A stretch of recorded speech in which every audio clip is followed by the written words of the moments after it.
No buildup, no political theater, no lengthy preamble, just one question dropped into the room like a grenade. Is Donald Trump on Jeffrey Epstein's client list? Congressman Ted Lieu, former Air Force JAG officer, Stanford graduate, Georgetown trained attorney, looked directly across the table at Kash Patel, director of the Federal Bureau of Investigation, the most powerful law enforcement officer in the United States, a man with full access to every classified document, every sealed file, every piece of evidence the FBI has ever compiled on Jeffrey Epstein. And Kash Patel's answer? The index has been released, and the index will speak for itself. Not yes, not no, not that's classified, not I'm not at liberty to discuss that. Not a single syllable that actually answered the question. Just, the index will speak for itself. That's not an answer. That's a performance. That's a man who knows exactly what he's doing, choosing his words with surgical precision to avoid saying the one thing the American public has been demanding for years. Because before Lieu got to the client list, before he asked about Trump, before he backed Patel into that corner, he had already exposed something that should have dominated every headline in America. The FBI, according to the evidence presented in that hearing room, apparently never interviewed Michael Wolff, an author, a man who conducted over 100 hours of recorded conversations with Jeffrey Epstein himself. 100 hours of recordings. And the FBI, the agency with the largest investigative budget in the world, the agency that spent years building its Epstein case, apparently never picked up the phone. If you're new here, subscribe right now and turn on notifications. What happened in this hearing wasn't political theater. It was a precise, methodical, point-by-point dismantling of the FBI's Epstein investigation, conducted by a man who spent years in the military legal system where evasion is not tolerated and ignorance is not an excuse. Stay with me because by the end of this, you will understand exactly why Kash Patel's answers were so revealing, and why the questions Ted Lieu asked matter more than almost anything else being discussed in Washington right now. Before we get into the substance of what happened, you need to understand who was asking the questions, because it changes everything. Ted Lieu is not a typical congressman. He's not someone who shows up to a hearing with a stack of printed out tweets and a cable news soundbite ready to go. He doesn't do theatrical anger for the cameras. He doesn't talk over witnesses or use his allotted 5 minutes to give a speech disguised as a question. Lieu is a prosecutor. He graduated from Stanford with dual degrees in computer science and political science. He went on to Georgetown University Law Center.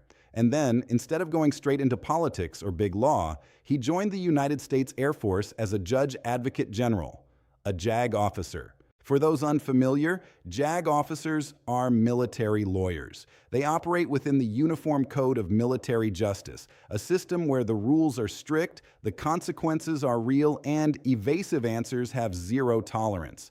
JAG officers prosecute courts-martial. They investigate serious crimes within the military. They handle legal reviews, appeals, evidence chains, witness testimony.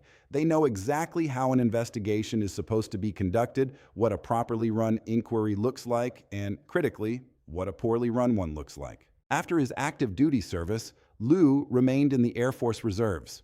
He eventually reached the rank of colonel before retiring in 2021. He now sits on the House Judiciary Committee, the congressional body with direct oversight authority over the Federal Bureau of Investigation. This is not a man who can be dazzled by bureaucratic language or talked past with vague non-answers. He has spent decades in legal and investigative environments where evasion is immediately recognizable and immediately called out. When Ted Lieu walks into a hearing room, he has already done the work. He has read the documents, he has checked the public record, he has prepared his questions in a specific order, building each one on the last, constructing a case in real time for anyone paying attention.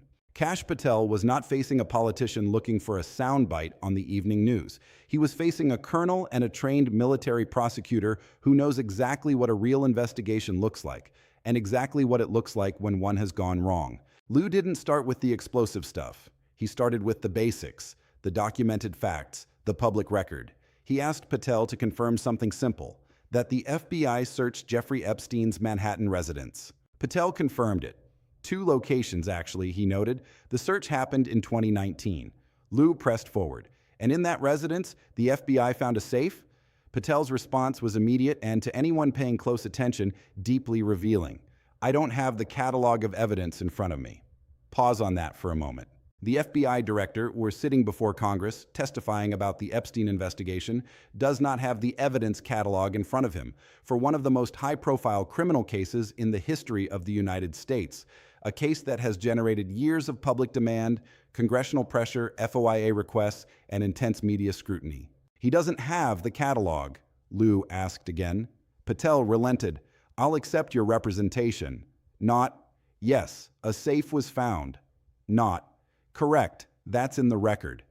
Just, I'll accept your representation, as though the congressman sitting across from him has better command of the FBI's own evidence chain than the man who runs the FBI. Lieu kept going, and in that safe the FBI found inappropriate photographs, correct? Patel again, I'll accept your representation. I don't know. Lieu acknowledged the response, then pointed out something critical. This was not obscure information. This was not classified material hidden behind 17 layers of government bureaucracy. This was front-page news. The New York Times reported it on July 8, 2019. The discovery of inappropriate photographs inside a safe in Epstein's Manhattan mansion was publicly disclosed. It was in the papers. It was on the news. Anyone following the Epstein story even casually would have known it. And the FBI director said, I don't know. That is either a genuine failure of preparation for one of the most consequential congressional testimonies of the year or something else entirely. If you've made it this far, please like this video right now, because what comes next is the part of this hearing that I believe has received far too little attention, and it may be the most significant thing that happened in that room. Lieu introduced Michael Wolff. Wolff is an author. He is not a government official. He does not work in law enforcement. He is not a person on a witness list that requires legal expertise to locate. He is an author who, by his own account, conducted extensive recorded interviews with Jeffrey Epstein over a long period of time, 100 hours of conversations on tape. Wolff has publicly stated that during those interviews, Epstein spoke to him about what was in that safe. According to Wolff, Epstein showed him evidence of the kind that, if it exists in the form described, would constitute some of the most significant material in the entire Epstein investigation. Lieu played a video clip of Wolff describing what Epstein allegedly shared with him about the safe and its contents. And then Lieu asked the question, have you asked to talk to Michael Wolff? Patel's response, you raise a great point. That's not an answer. That is a deflection wearing the costume of an answer. You raise a great point means, I am acknowledging the existence of your question while simultaneously refusing to address it. Lieu pressed harder. Has the FBI interviewed Michael Wolff? Patel, I'm not saying they haven't, I just don't know. There it is. The FBI director does not know whether his own agency has interviewed a publicly known author who claims to have 100 hours of recorded conversations with Jeffrey Epstein. Lieu continued. Has the FBI subpoenaed the tapes that Michael Wolff has made of his conversations with Jeffrey Epstein? Patel, I don't know. 100 hours of Jeffrey Epstein, on tape, readily identifiable, with a known author who has spoken publicly about their existence, and the FBI director does not know if his agency has even attempted to obtain them. Let that sink in. The FBI, which has the legal authority to subpoena records, compel testimony, freeze assets, and conduct covert surveillance, apparently may not have made any effort to access 100 hours of recorded conversations with the most notorious alleged sex trafficker of the modern era. Either Kash Patel genuinely does not know, which raises serious questions about his command of the agency's most high-profile ongoing matter, or he does know, and chose to answer I don't know 3 times in a row under congressional questioning. Neither option is acceptable, and both options deserve far more scrutiny than they have received. Lieu then moved to territory that no one in Washington has been willing to touch directly. He stated the documented photographic reality. Donald Trump and Jeffrey Epstein were friends. There are photographs of them together in public settings. This is not a conspiracy theory. This is not a partisan attack. This is documented fact that Patel himself carefully acknowledged, noting that they had been photographed in public together. Lieu asked, are there any compromising photographs of Donald Trump in the Epstein files? Patel's answer was immediate, definitive, certain. No. Lieu stopped him. How do you know that? And here is where Kash Patel's testimony became not just evasive, but logically indefensible. Patel explained his certainty this way. If compromising photographs of the President of the United States had existed in the Epstein files, they would have been discovered and made public across multiple administrations and FBI investigations over the course of the last 2 decades. In other words, I know because I assume someone would have leaked it by now. That is not an investigation. That is not evidence-based reasoning. That is not how a law enforcement professional, let alone the director of the Federal Bureau of Investigation, should be forming conclusions about the existence or non-existence of evidence. Ted Lieu immediately demonstrated exactly why that logic fails. That's just not true, he said, because no one knew about the birthday message that Donald Trump wrote to Jeffrey Epstein until the Wall Street Journal disclosed it. Take a moment to absorb what that means. The Wall Street Journal, a newspaper, not the FBI, discovered a birthday message from Donald Trump to Jeffrey Epstein. Only after the journal published it did the Epstein estate provide the document to Congress. The FBI, which had custody of Epstein's files, which had conducted searches of his properties, which had been investigating this case for years, did not have it. Critical evidence, unknown, undiscovered, or at minimum, not disclosed. So Patel's claim that everything that existed would have come to light, that assumption was not a theory. It was demonstrably, provably false. The birthday message proved it. And if the birthday message slipped through, what else did? If the FBI's investigation was thorough enough that Patel could assert with confidence that no compromising photographs exist, but not thorough enough to locate a birthday card that a newspaper found, then the confidence was never justified in the first place. Perhaps the most remarkable moment of the entire hearing came when Lieu pressed Patel on why the FBI hasn't simply subpoenaed Jeffrey Epstein's estate directly. Lieu's point was straightforward. The estate has documents. The FBI wants to know what's in them. The FBI has the legal authority to compel production of documents through subpoena. Why hasn't that happened?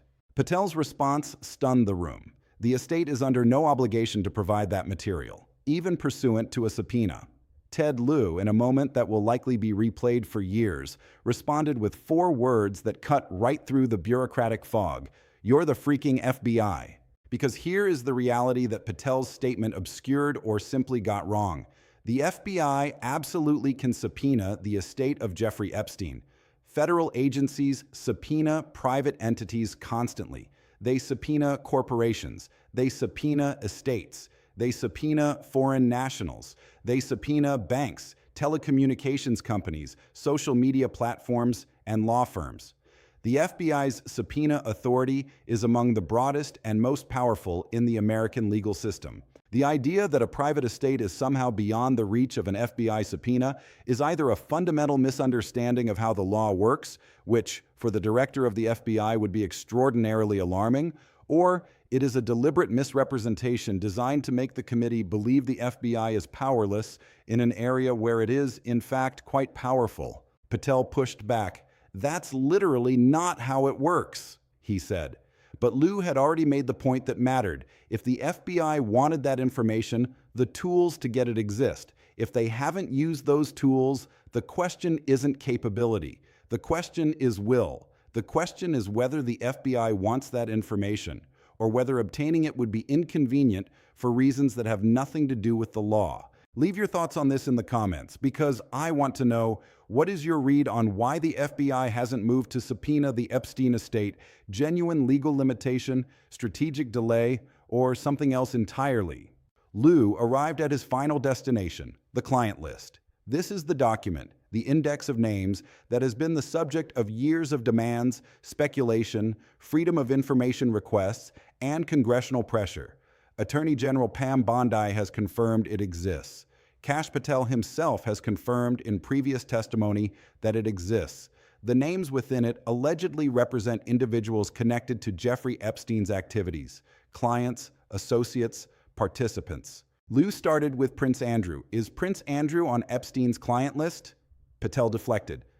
The material related to Prince Andrew has been made public. Not yes, not no. Lieu rephrased. Is Prince Andrew on the client list? Patel deflected again. We have released the index of names that were in Jeffrey Epstein's files. Still not an answer. Still a redirection toward a document rather than a direct response to a yes or no question. And then came the question that defined the entire hearing. Is Donald Trump on Epstein's client list? Watch what Patel did, not what he said, what he did. The index has been released, and the index will speak for itself. If Donald Trump's name is not on the list, that answer is available to Kash Patel right now.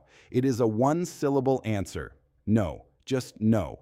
The way he answered when Lieu asked about compromising photographs, immediately, definitively, no.